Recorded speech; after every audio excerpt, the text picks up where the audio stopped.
Distinguished members of the Permanent Forum, delegates and participants, it is a pleasure to address you today as we gather in solidarity to advance the human rights of people of African descent.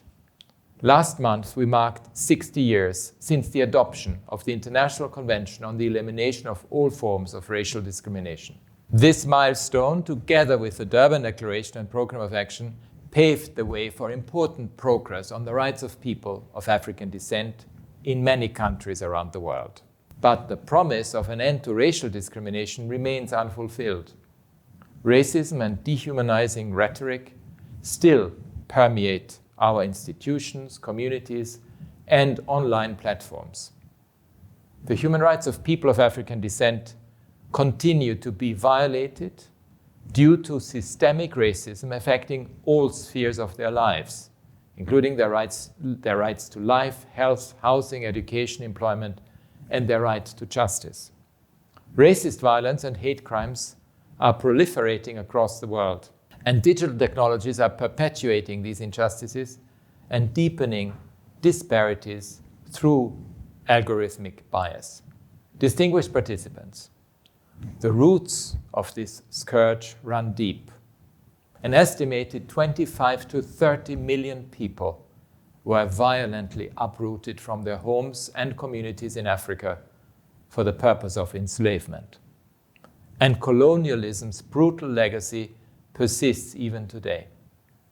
Meaningful attempts to end racial discrimination must involve acknowledging responsibility. States, companies, universities, religious groups, and others must acknowledge what they did to perpetuate and profit from enslavement and colonialism.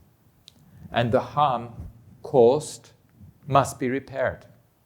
Reparatory justice is about exposing and coming to terms with the truth of our common history, not erasing it, ignoring it, or rewriting it.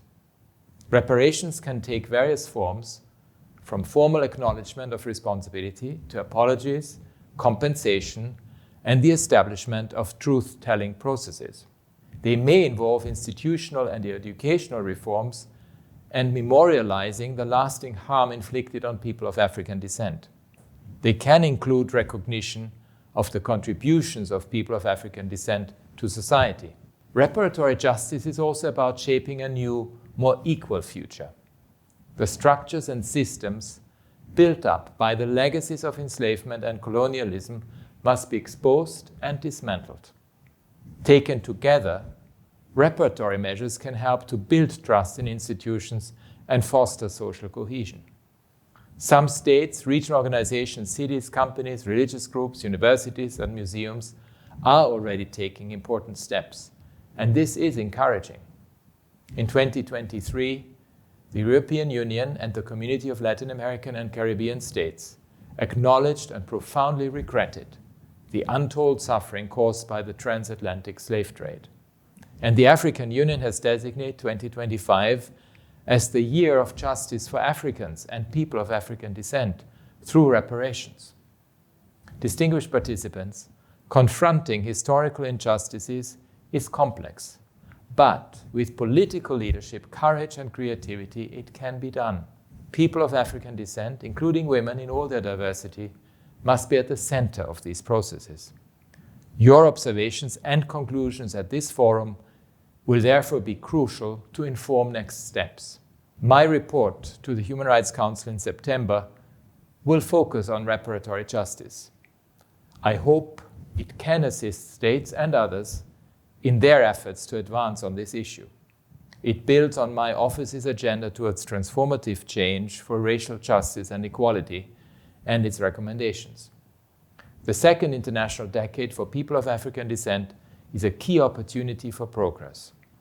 So are efforts to adopt the draft United Nations Declaration on the respect, protection, and fulfillment of the human rights of people of African descent. You can count on my office's full support. Through our fellowship program, my office will continue to empower advocates to contribute to change at home and globally. Amidst the turbulence and unpredictability of our world today, I strongly believe solutions to our greatest challenges lie in more unity, in greater respect for human rights, not less. My office stands with you to achieve meaningful change in the lives of people of African descent worldwide. I wish you fruitful exchanges.